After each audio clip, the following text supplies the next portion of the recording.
ye first the kingdom of God and His righteousness, and all these things shall be added unto you.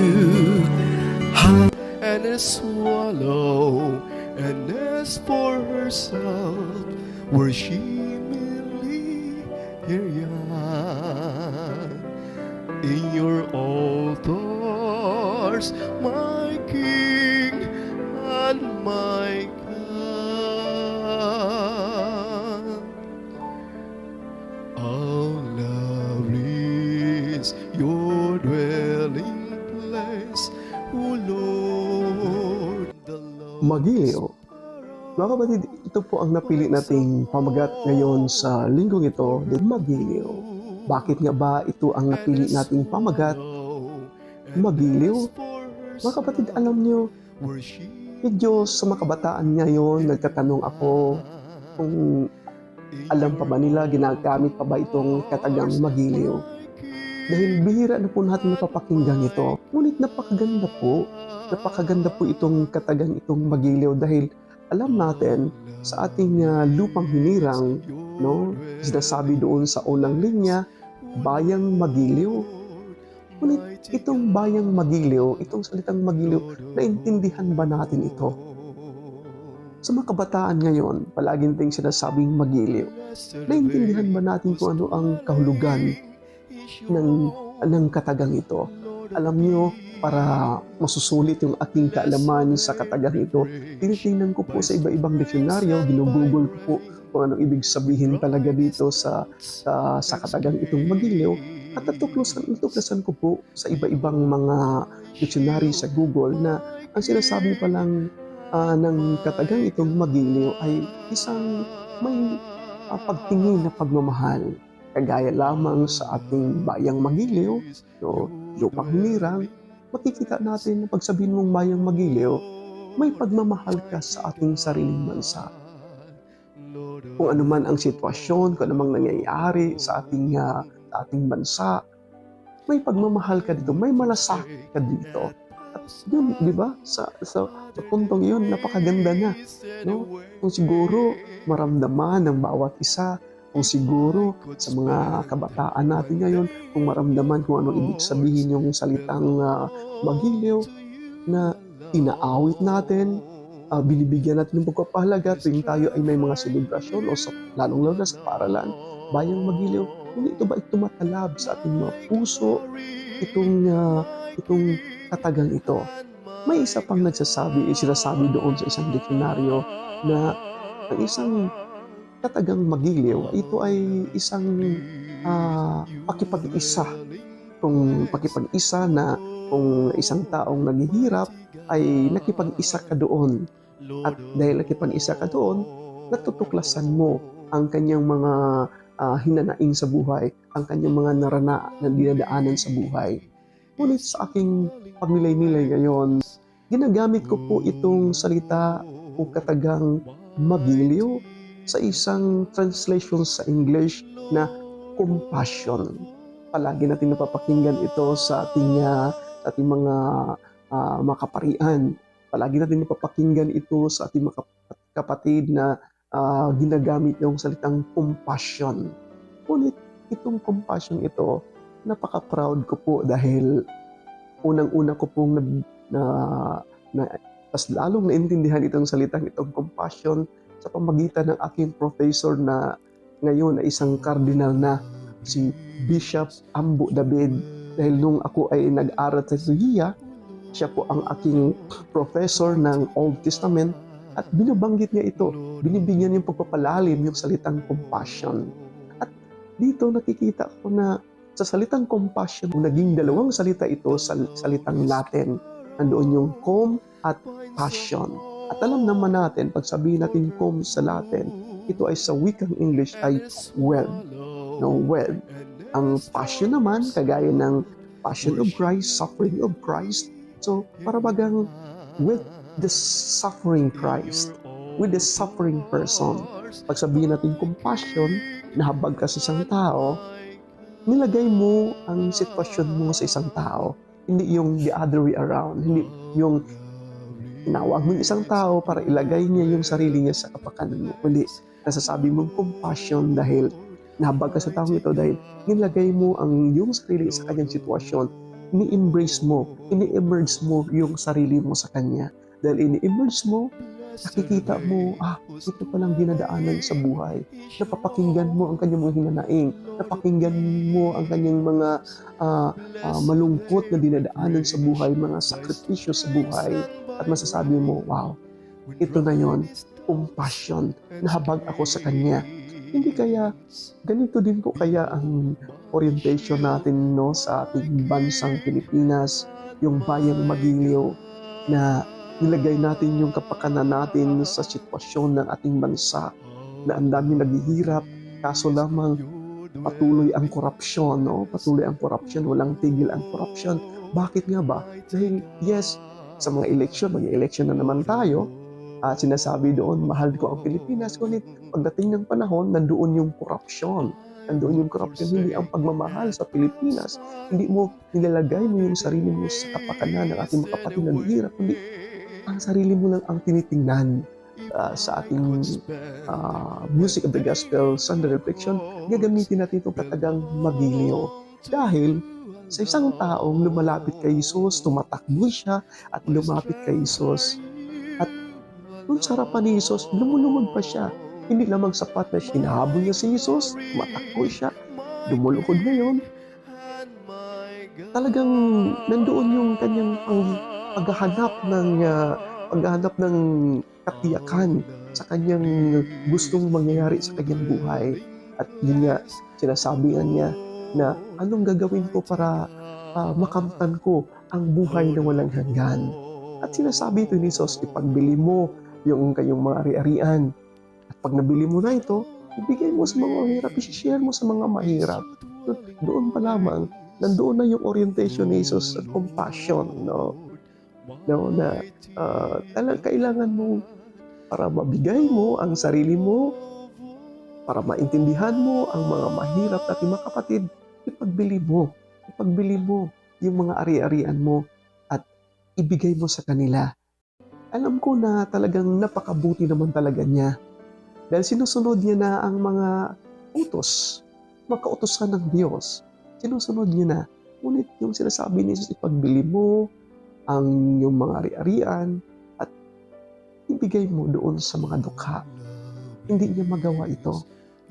At sinasabi ng Ebanghelyo sa wikang Tagalog, magiliw na tinitingnan ni Jesus. Talagang nandoon yung compassion ni Jesus sa taong ito.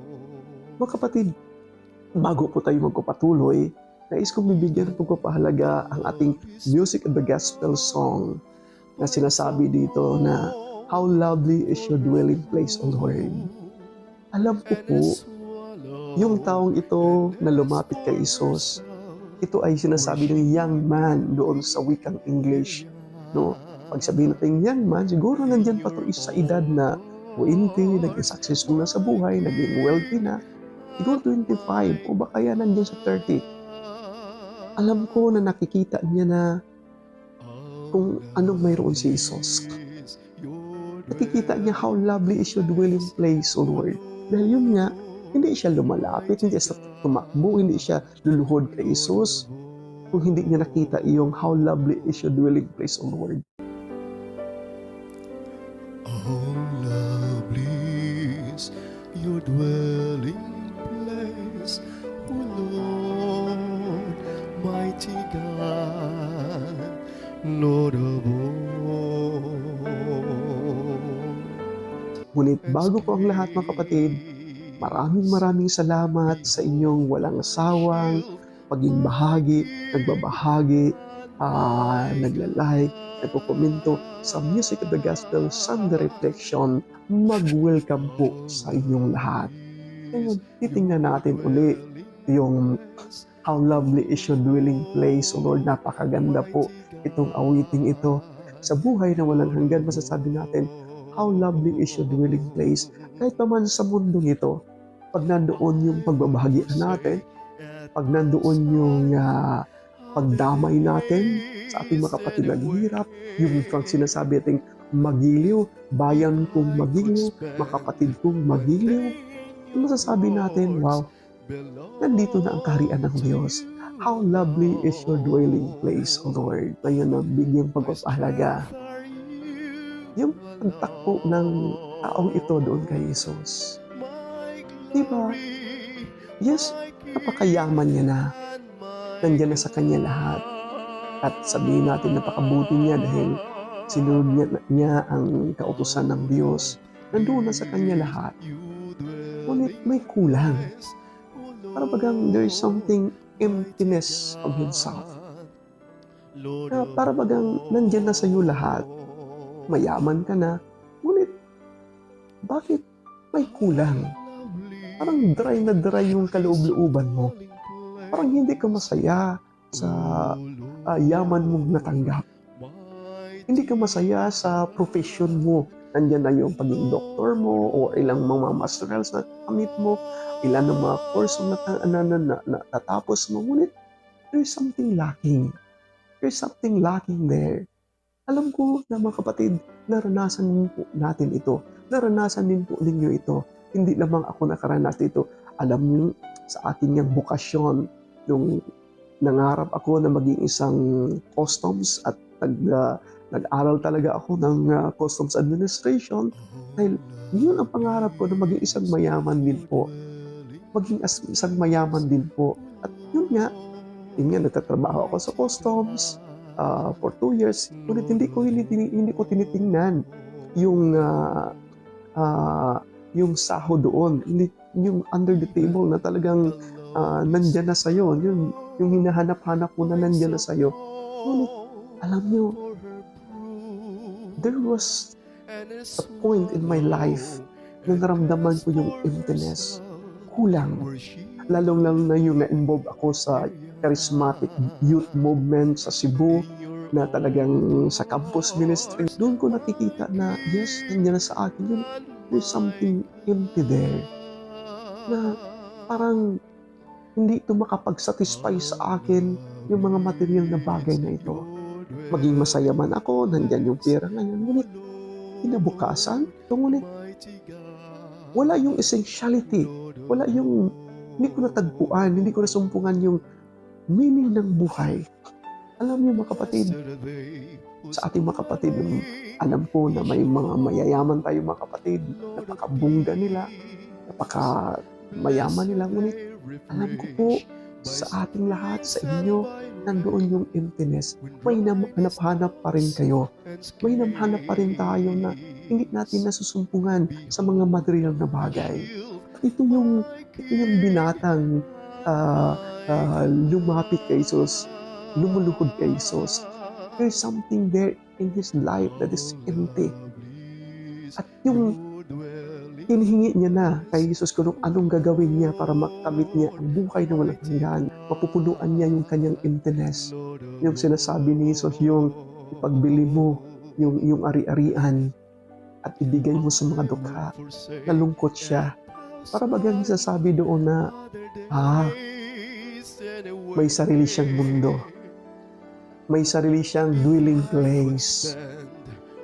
Na para bagang tingin ko dito, yes, nakikita niya na ang napakagandang how lovely is your dwelling place, O Lord. Ngunit sa kanya, may dwelling place din po siya, naging attached siya, na naging slave siya. Doon hindi siya makapag-let go doon sa kanyang pagiging attached doon sa mga material na bagay. Dahil na-attach siya doon sa material na bagay, naging slave siya, naging alipin siya. Para bagang ang mga material na bagay na yon ay siya ang bossing mo. Hindi ka makagalaw dahil doon sa mga material na bagay. Instead na ikaw ang mag-control doon sa mga material na bagay, ikaw mag-desisyon sa mga material na bagay, yung mga material na bagay na yung wealth na yon, siya na ang nagko-control sa'yo. Siya nagdidikta sa iyong buhay. At alam ko po na ganoon ang nangyayari sa ating mga kapatid ngayon, na kaya kang pumatay, kaya kang magnakaw, kaya kang gumagawa ng mga fake news dahil naging alipin ka sa mga bagay na yon. At dahil kung hindi ka naging alipin sa mga bagay na yon, mamumutawi sa iyo yung kabutihan. Mamumutawi sa iyo yung kabutihan. That's why yung tao ngayon na lumapit kay Jesus at lumuluhod sa kanyang harapan, umalis siya na napakalungkot. At alam niyo, yung tinitingnan siya ni Jesus na magiliw. Nakikita ni Jesus, naramdaman ni Jesus kung ano ang sitwasyon ng isang tao, anong klaseng buhay na mayroon siya, kung siya ay na-possess, naging slaves sa mga material na bagay. Nilalagay ni Jesus ang kanyang sitwasyon sa isang tao kung siya ay dinidiktahan sa mga material na bagay, na hindi siya makagalaw, wala na siyang kalayaan. At dito nabag si Jesus. Nandoon yung kanyang compassion sa taong ito. Hindi kaya titingnan din po natin mga kapatid sa ating buhay, titingnan natin sa mga biases baka tayo din po ay naging slaves, tayo din po ay naging alipin, na hindi tayo makagalaw, hindi na tayo makagawa ng mga mabubuting bagay, hindi natin nararamdaman yung naramdaman ng iba dahil nakukuntong na tayo, nasasakal na tayo. Ang napakagandang titingnan natin dito ay si St. Francis of Assisi. Kasi St. Francis, nandoon sa kanya yung kanyang isang mayaman, parte dito, parte doon. Ngunit again, nakikita niya yung siya ay nakukulong. Yung siya ay nakukulong, nakikita unti-unti ni St. Francis ang emptiness sa kanyang sarili. At dahil nakikita niya ang emptiness sa kanyang sarili, hinahanap-hanap niya ito. Nandoon yung paghanap niya at nasumpungan niya. At nang nasumpungan niya ito, kaya niya nang i-let go yung mga material na bagay na ito, yung wealthy niya at maging isang dukha. Binibigay niya itong mga yaman niya ito doon sa mga dukha. At di ba napakaganda? Nung nasumpungan mo na si Jesus, how lovely is your dwelling place, O Lord. At yung nasumpungan mo, kaya mo nang i-let go yung mga yaman mo sa buhay. Hindi bang ibig sabihin na hindi natin kailangan yung mga yaman na ito. Ngunit ang nais lamang bibigyan ng pagpapahalaga dito ang ating paglilinayan na huwag tayong maging sakim, huwag tayong maging alipin, huwag nating hayaan yung mga yaman na yun maging alipin tayo doon. Kagaya ni St. Francis, hindi siya nagpapaalipin doon sa yaman niya, ngunit doon nito.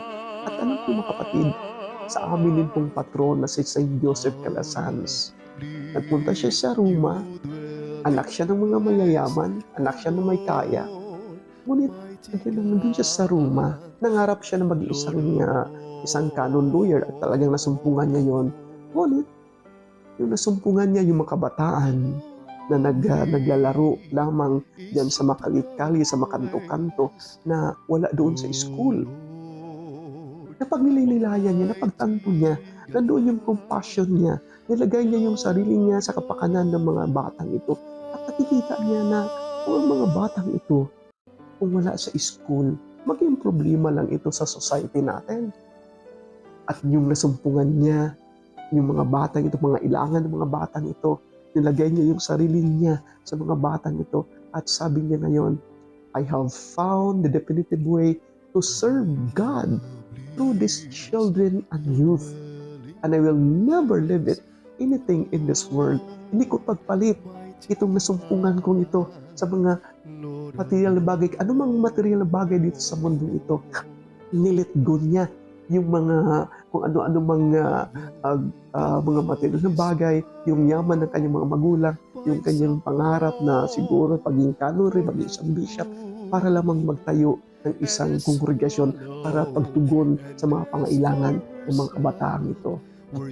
Mga kapatid, hindi kaya sa atin dito lahat, hindi kaya napakasarap titingnan natin, nakikita natin how lovely is your dwelling place, O Lord. At dahil nakikita natin how lovely is your dwelling place, O Lord, naging bahagi tayo sa pagmamahal at habag ng Diyos. Mga kapatid, the music of the gospel, Sunday reflection, the Father, the Son, and the Holy Spirit. Amen. Oh, lovely is your dwelling place, O Lord, mighty Almighty God, Lord of all